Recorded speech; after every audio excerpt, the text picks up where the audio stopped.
السلام علیکم ورحمۃ اللہ وبرکاتہ۔ محترم ویورز، آپ دیکھ رہے ہیں اسلامی چینل سیکھی ترجمہ قرآن و تفسیر عثمان کے ساتھ۔ تو پہلے اچھی نیتیں کر لیتے ہیں، کیونکہ فرمان مصطفیٰ صلی اللہ تعالیٰ علیہ وآلہ وسلم ہے کہ نیت المومنین خیر من عملہ، یعنی مسلمان کی نیت اس کے عمل سے بہتر ہے۔ الحمدللہ رب العالمین والصلاة والسلام علی سید المرسلین، اما بعد، فاعوذ باللہ من الشیطان الرجیم، بسم اللہ الرحمن الرحیم۔ اللہم افتح علینا حکمتک وانشر علینا رحمتک یا ذا الجلال والاکرام۔ رب اشرح لی صدری ویسر لی امری واحلل عقدۃ من لسانی یفقہوا قولی، ربی زدنی علما۔ تو آئیے آج ہم سورۃ البقرہ کی 87 آیت پڑھیں گے انشاءاللہ، اور اس کی تفسیر بھی سمجھنے کی کوشش کریں گے۔ افکلما جاءکم رسول بما لا تہوی انفسکم استکبرتم ففریقا کذبتم وفریقا تقتلون۔ ترجمہ اس کا ہم سن لیتے ہیں کہ اے بنی اسرائیل، کیا تمہارا دل معمول نہیں ہے کہ جب کبھی تمہارے پاس کوئی رسول ایسے احکام لے کر تشریف لایا جنہیں تمہارے دل پسند نہیں کرتے تھے تو تم تکبر کرتے تھے، پھر ان انبیاء میں سے ایک گروہ کو تم جھٹلاتے تھے اور ایک گروہ کو تم شہید کر دیتے تھے۔ اس تفسیر سے یہ بھی معلوم ہوا کہ غیر خدا کی مدد شرک نہیں۔ اللہ تعالیٰ نے حضرت عیسیٰ علیہ السلام کی مدد حضرت جبرائیل علیہ السلام کے ذریعے فرمائی، اور جب حضرت جبرائیل علیہ السلام مدد کر سکتے ہیں تو حضور پر نور صلی اللہ تعالیٰ علیہ وآلہ وسلم بھی اللہ تعالیٰ کی عطا کی ہوئی طاقت سے، قدرت سے یقیناً مدد کر سکتے ہیں۔ حضور اقدس صلی اللہ علیہ وسلم کا اپنی ظاہری زندگی میں بھی مدد فرمانا تو بہت کثیر، یعنی بہت زیادہ احادیث میں ذکر ہے۔ البتہ ہم جہاں دو ایسے واقعات ذکر کرتے ہیں جن سے یہ ثابت ہوتا ہے کہ سرکار دو عالم صلی اللہ تعالیٰ علیہ وآلہ وسلم نے اپنے وسائل ظاہری کے بعد بھی اپنی بارگاہ میں کی جانے والی فریاد قبول کی جا سن کر ان لوگوں کی مدد کی جو عاشق رسول تھے۔ نمبر 1، مشہور محدثین امام ابو بکر مقری، ابو القاسم سلمان بن احمد طبرانی اور امام ابو شیخ رحمۃ اللہ علیہم نے مزار پرنوار پر حاضر ہو کر بھوک کی فریاد کی تو رسول اکرم صلی اللہ تعالیٰ علیہ وآلہ وسلم نے ایک علوی کے ذریعے انہیں کھانا بھجوا دیا، اور اس علوی نے کہا کہ آپ لوگوں نے بارگاہ رسالت میں فریاد کی تھی تو مجھے خواب میں حضور اقدس صلی اللہ علیہ وسلم کی زیارت ہوئی، اور حضور پر نور صلی اللہ علیہ وسلم نے مجھے حکم فرمایا کہ میں آپ لوگوں تک کھانا پہنچا دوں۔ اور نمبر 2، ابو القاسم ثابت بن احمد بغدادی رحمۃ اللہ علیہ فرماتے ہیں کہ میں نے تاجدار رسالت صلی اللہ تعالیٰ علیہ وآلہ وسلم کے شہر اقدس مدینہ منورہ میں ایک شخص کو دیکھا کہ اس نے سرکار دو عالم صلی اللہ تعالیٰ علیہ وآلہ وسلم کے روضہ انور کے قریب صبح کی اذان دی، اور جب اس نے الصلاۃ خیر من النوم کہا تو یہ سن کر مسجد نبوی کے خادموں میں سے ایک خادم آیا اور اس نے اسے تھپڑ مار دیا۔ وہ شخص رونے لگا اور اس نے فریاد کی، یا رسول اللہ صلی اللہ تعالیٰ علیہ وآلہ وسلم، آپ کی موجودگی میں اس شخص نے میرے ساتھ کیا سلوک کیا؟ اس کی فریاد جیسے ہی ختم ہوئی تو اس خادم پر فالج گرا اور لوگ اسے اٹھا کر اس کے گھر لے گئے۔ 3 دن بعد وہ خادم مر گیا۔ یاد رہے کہ علامہ نور الدین علی احمد سمہودی رحمۃ اللہ علیہ نے اپنی مشہور کتاب وفاء بالاخبار دار المصطفیٰ کے 4تھے حصے میں صحابہ کرام رضی اللہ تعالیٰ عنہم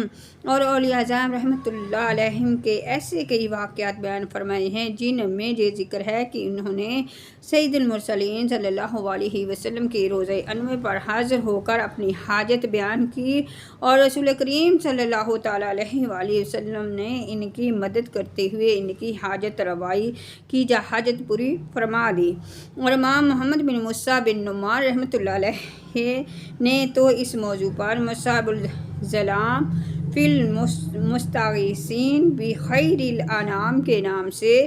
باقاعدہ ایک کتاب بھی لکھی ہے۔ لا تہوی انفسکم،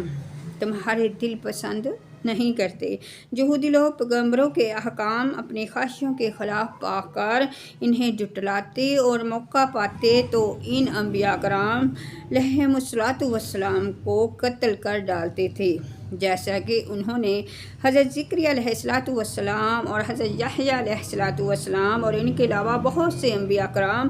علیہ السلام کو شہید کیا، حتیٰ کہ ہمارے آقا محمد صلی اللہ علیہ وسلم کے بھی در پہ رہے۔ کبھی آپ صلی اللہ علیہ وسلم پر جادو کیا، کبھی زہر دیا، اور ان کے علاوہ آپ صلی اللہ علیہ وسلم کو شہید کرنے کے لیے طرح طرح کے فریب کرتے رہے۔ آیت سے یہ بھی معلوم ہوا کہ احکام الہی پر اپنی خواہشات کو ترجیح دینا یہودیوں کا، جبکہ حکم الہی کے سامنے اپنے نفس کو کچل دینا کامل ایمان والے لوگوں کی نشانی ہے۔ وَقَالُوا قُلُوبُنَا غُلَفٌ، اور یہودی بولے ہمارے دلوں پر پردے پڑے ہیں۔ بَل لَعَنَهُمُ اللَّهُ بِكُفْرِهِمْ فَقَلِيلًا مَا يُؤْمِنُونَ، بلکہ اللہ نے ان پر لعنت کی اور ان کے کفر کے سبب تو ان میں تھوڑے لوگ وہ ہیں جو ایمان لاتے ہیں۔ قلوبنا غلف، ہمارے دلوں پر پردے ہیں۔ یہودیوں نے مذاق اڑانے کے طور پر کہا تھا کہ ہمارے دلوں پر پردے پڑے ہوئے ہیں۔ ان کی مراد یہ تھی کہ حضور اقدس صلی اللہ تعالیٰ علیہ وآلہ وسلم کی ہدایت ان کے دلوں تک نہیں پہنچتی۔ اللہ تعالیٰ نے اس کا رد فرمایا کہ یہ جھوٹے ہیں۔ اللہ تعالیٰ نے دلوں کو فطرت پر پیدا فرمایا اور ان میں حق قبول کرنے کی صلاحیت رکھی ہے۔ یہودیوں کا ایمان نہ لانا اور ان کے کفر کی شامت ہے کہ انہوں نے سید المرسلین صلی اللہ تعالیٰ علیہ وآلہ وسلم کی نبوت پہچان لینے کے بعد انکار کیا، تو اللہ تعالیٰ نے ان پر لعنت فرمائی۔ اس کا یہ اثر ہے کہ وہ قبول حق کی نعمت سے محروم ہو گئے۔ آج بھی ایسے لوگ ہیں کہ جن کے دلوں پر عظمت رسالت سمجھنے سے پردے پڑے ہوئے ہیں۔ وَلَمَّا جَاءَهُمْ کتاب من عند اللہ مصدق لما معهم وكانوا من قبل يستفتحون على الذين كفروا فلما جاءهم ما عرفوا كفروا به فلعنة الله على الكافرين، اور جب ان کے پاس اللہ کی وہ کتاب قرآن آئی جو ان کے ساتھ والی کتاب توراۃ کی تصدیق فرماتی ہے، اور اس سے پہلے اس نبی کے وسیلے سے کافروں پر فتح مانگتے تھے، تو جب تشریف لایا ان کے پاس جانا پہچانا یعنی رسول، اس سے منکر ہو بیٹھے، تو اللہ کی لعنت منکروں پر۔ مصدقن، تصدیق کرنے والی، قرآن پاک گزشتہ کتابوں کی تصدیق کرنے والی کتاب ہے کہ وہ کتابیں اللہ تعالیٰ کی طرف سے ہیں۔ نیز ان کتابوں نے قرآن کے نازل ہونے کی خبر دی تھی، قرآن کے آنے سے وہ خبریں سچی ہو گئیں۔ معرفو، جانا پہچانا نبی، شان نزول امام الانبیاء صلی اللہ تعالیٰ علیہ وآلہ وسلم کی تشریف آوری، اور قرآن کریم کے نزول سے پہلے یہودی اپنی حاجات کے لیے حضور پر نور صلی اللہ تعالیٰ علیہ وآلہ وسلم کے نام پاک کا وسیلہ دے کر دعا کیا کرتے اور کامیاب ہوتے تھے، اور اسی طرح دعا کیا کرتے تھے اللہم افتح علینا ونصرنا بالنبی الامی، یا رب ہمیں نبی امی کے صدقے میں فتح اور نصرت عطا فرما۔ اس آیت میں یہودیوں کو وہ واقعات یاد دلائے جا رہے ہیں کہ پہلے تم ان کے نام کے طفیل دعائیں مانگتے تھے، اور اب جب وہ نبی تشریف لے آئے تو تم ان کے منکر ہو گئے ہو۔ مخلوق کی حاجت روائی کا وسیلہ۔ اس سے معلوم ہوا کہ دنیا میں تشریف آوری سے پہلے ہی حضور پر نور صلی اللہ تعالیٰ علیہ وآلہ وسلم کے توسل سے دعائیں مانگی جاتی تھیں اور حضور اقدس صلی اللہ تعالیٰ علیہ وآلہ وسلم کے وسیلے سے پہلے ہی مخلوق کی حاجت روائی ہوتی تھی۔ یہ سلسلہ آپ صلی اللہ علیہ وسلم کی تشریف آوری کے بعد ظاہری حیات مبارکہ میں بھی جاری رہا کہ صحابہ کرام رضی اللہ تعالیٰ عنہم آپ صلی اللہ تعالیٰ علیہ وآلہ وسلم کے وسیلے سے دعائیں مانگتے تھے، بلکہ اپنے وسیلے سے دعا مانگنے کی تعلیم خود نبی کریم صلی اللہ علیہ وسلم نے اپنے صحابہ کرام رضی اللہ تعالیٰ عنہم کو دی، اور آپ صلی اللہ علیہ وسلم کے وصال ظاہری کے بعد بھی صحابہ کرام رضی اللہ تعالیٰ عنہم کو وجہ معمول رہا کہ سلف و صالحین کا یہ طریقہ تب سے اب تک جاری ہے اور انشاءاللہ ہمیشہ جاری رہے گا۔ اور اعلیٰ حضرت رحمۃ اللہ علیہ کیا خوب فرماتے ہیں، وہ جہنم میں گیا جو ان سے مستغنی ہوا ہے خلیل اللہ کو حاجت رسول اللہ کی، یعنی اللہ کے دوست کو رسول اللہ کی حاجت ہے یا ضرورت ہے۔ بئس ما اشتروا به انفسهم ان یکفروا بما انزل اللہ بغیا ان ينزل اللہ من فضلہ علی من یشاء من عبادہ فباءوا بغضب علی غضب وللکافرین عذاب مہین۔ انہوں نے اپنی جانوں کا کتنا برا سودا کیا کہ اللہ نے جو نازل فرمایا ہے اس کا انکار کر رہے ہیں، اس حسد کی وجہ سے کہ اللہ اپنے فضل سے اپنے جس بندے پر چاہتا ہے وہی نازل فرماتا ہے، تو یہ لوگ غضب پر غضب کے مستحق ہو گئے اور کافروں کے لیے ذلت کا عذاب ہے۔ بئس ما اشتروا بہ انفسہم، انہوں نے اپنی جانوں کا کتنا برا سودا کیا۔ یہودیوں نے حضور اقدس صلی اللہ تعالیٰ علیہ وآلہ وسلم پر مان لانے کی بجائے کفر اختیار کیا اور ایمان کی جگہ کفر خریدنا خسارے کا سودا ہے۔ اسی سے ہر آدمی نصیحت حاصل کرے کہ ایمان کی جگہ کفر، نیکیوں کی جگہ گناہ، طاعت کی جگہ نافرمانی اور رضا الہی کی جگہ اللہ تعالیٰ کے غضب کا سودا بہت خسارے کا سودا ہے۔ باغین حسد کی وجہ یہودیوں کی خواہش تھی کہ ختم نبوت کا منصب بنی اسرائیل میں سے کسی کو ملتا، لیکن جب انہوں نے دیکھا کہ وہ اس منصب سے محروم رہے اور بنی اسماعیل کو یہ منصب مل گیا تو وہ حسد کی وجہ سے حضور پر نور صلی اللہ تعالیٰ علیہ وآلہ وسلم اور ان پر نازل ہونے والی اللہ تعالیٰ کی کتاب قرآن مجید کے منکر ہو گئے۔ اس سے معلوم ہوا کہ منصب اور مرتبے کی طلب انسان کے دل میں حسد پیدا ہونے کا ایک سبب ہے، اور یہ بھی معلوم ہوا کہ حسد ایسا خبیث مرض ہے جو انسان کو کفر تک بھی لے جا سکتا ہے۔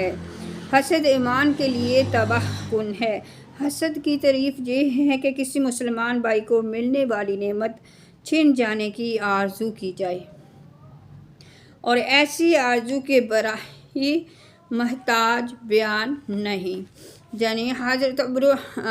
ابو ہریرہ رضی اللہ تعالیٰ عنہ سے روایت ہے کہ حضور اقدس صلی اللہ علیہ وسلم نے ارشاد فرمایا کہ آدمی کے دل میں ایمان اور حسد جمع نہیں ہوتے، اور حضرت معاویہ بن حیدہ رضی اللہ تعالیٰ عنہ سے روایت ہے کہ حضور پر نور صلی اللہ تعالیٰ علیہ وآلہ وسلم نے ارشاد فرمایا، حسد ایمان کو اس طرح تباہ کر دیتا ہے جیسے صبر، یعنی ایک درخت کا انتہائی کڑوا نچوڑ شہد کو تباہ کر دیتا ہے۔ یاد رہے کہ حسد حرام ہے اور اس باطنی مرض کے بارے میں علم حاصل کرنا فرض ہے۔ اس سے متعلق مزید تفصیل جاننے کے لیے امام غزالی رحمۃ اللہ علیہ کی مشہور کتاب احیاء العلوم کی 3 جلد میں موجود حسد سے متعلق بیان مطالعہ فرمائیے۔ فباءوا بغضب علی غضب، تو یہ لوگ غضب پر غضب کے مستحق ہو گئے۔ اور حضرت عبداللہ بن عباس رضی اللہ تعالیٰ عنہ فرماتے ہیں کہ یہودی تورات کو ضائع کرنے اور اس کے احکامات کو تبدیل کرنے کی وجہ سے پہلے غضب کے مستحق ہوئے اور حضور پر نور صلی اللہ تعالیٰ علیہ وآلہ وسلم کے ساتھ کفر کرنے کی وجہ سے دوسرے غضب کے حقدار ٹھہرے۔ بعض مفسرین نے فرمایا کہ حضرت عیسیٰ علیہ السلام اور انجیل کا انکار کرنے کی وجہ سے یہودی پہلے غضب کے مستحق ہوئے اور نبی کریم صلی اللہ تعالیٰ علیہ وآلہ وسلم اور قرآن مجید کا انکار کر کے دوسرے غضب کے مستحق ہوئے۔ وَإِذَا قِيلَ لَهُمْ آمَنُوا بِمَا أَنزَلَ اللَّهُ قَالُوا نُؤْمِنُ بِمَا أُنزِلَ عَلَيْنَا وَيَكْفُرُونَ بِمَا وَرَاءَهُ وَهُوَ الْحَقُّ وَمُصَدِّقًا لِمَا مَعَهُمْ قُلْ فَلِمَ تَقْتُلُونَ أَنْبِيَاءَ اللَّهِ مِنْ قَبْلُ إِن كُنتُم مُؤْمِنِينَ۔ اور جب ان سے کہا جائے کہ اللہ کے اتارے پر ایمان لاؤ جو اللہ نے نازل فرمایا ہے تو کہتے ہیں ہم اس پر ایمان لاتے ہیں جو ہمارے اوپر نازل کیا گیا، اور وہ تورات کے علاوہ دیگر کا انکار کرتے ہیں، حالانکہ وہ قرآن بھی حق ہے، ان کے پاس موجود کتاب کی تصدیق کرنے والا۔ تو اے محبوب تم فرما دو کہ اے یہودیو، اگر تم ایمان والے تھے تو پھر پہلے تم اللہ کے نبیوں کو کیوں شہید کرتے تھے؟ وَإِذَا قِيلَ لَهُمْ، اور جب ان سے کہا جائے۔ اس آیت میں یہودیوں کا ایک اور قبیح فعل بیان کیا جا رہا ہے کہ جب ان سے کہا جائے کہ اللہ تعالیٰ کی نازل کی ہوئی تمام کتابوں پر ایمان لاؤ تو اس کے جواب میں وہ کہتے ہیں ہم صرف تورات پر ایمان لائیں گے جو کہ ہم پر نازل ہوئی۔ اس سے ان کا مقصد دیگر آسمانی کتابوں اور قرآن مجید کا انکار کرنا تھا۔ چنانچہ اللہ تعالیٰ نے ان کا رد کرتے ہوئے فرمایا کہ قرآن بھی حق ہے اور ان یہودیوں کے پاس موجود تورات کی تصدیق کرنے والا ہے، اور جب تورات میں حضرت محمد مصطفیٰ صلی اللہ علیہ وسلم کی نبوت کے بارے میں خبریں موجود ہیں اور تم تورات پر ایمان لانے کے دعوے دار ہو تو پھر محمد صلی اللہ تعالیٰ علیہ وآلہ وسلم کی نبوت اور ان پر نازل کی گئی کتاب قرآن مجید کا انکار کیوں کرتے ہو؟ اور اے محبوب صلی اللہ تعالیٰ علیہ وآلہ وسلم، آپ ان یہودیوں سے فرمائیں کہ اگر تم تورات پر ایمان لانے کے اتنے ہی بڑے دعوے دار ہو تو یہ بتاؤ کہ پہلے تم انبیاء کرام علیہم السلام کو شہید کیوں کرتے تھے، حالانکہ تورات میں انبیاء کرام علیہم السلام کو شہید کرنے سے منع کیا گیا تھا۔ آیت وَإِذَا قِيلَ لَهُمْ آمِنُوا سے معلوم ہونے والے احکام۔ اس آیت سے معلوم ہوا کہ تمام آسمانی کتابوں پر حضور اقدس صلی اللہ علیہ وسلم کے فرمانوں پر ایمان لانا ضروری ہے۔ ان میں سے ایک کا بھی انکار کفر ہے۔ جونی تمام انبیاء کرام علیہم السلام پر ایمان لانا ضروری ہے اور ان میں سے ایک کا بھی انکار کفر ہے۔ اور نمبر 2، انبیاء کرام علیہم السلام کی تعظیم ایمان کا رکن اعلیٰ ہے اور ان کی توہین کرنا کفر ہے۔ اور نمبر 3، اللہ تعالیٰ کے نبی علیہ السلام کو شہید کرنا کفر ہے۔ اور نمبر 4، کفر سے راضی ہونا بھی کفر ہے، کیونکہ حضور پر نور صلی اللہ تعالیٰ علیہ وآلہ وسلم کے زمانے کے بنی اسرائیل نے انبیاء کرام علیہم السلام کو شہید نہ کیا تھا، مگر وہ قاتلوں کی اس حرکت سے راضی تھے اور ان کو بڑا مانتے تھے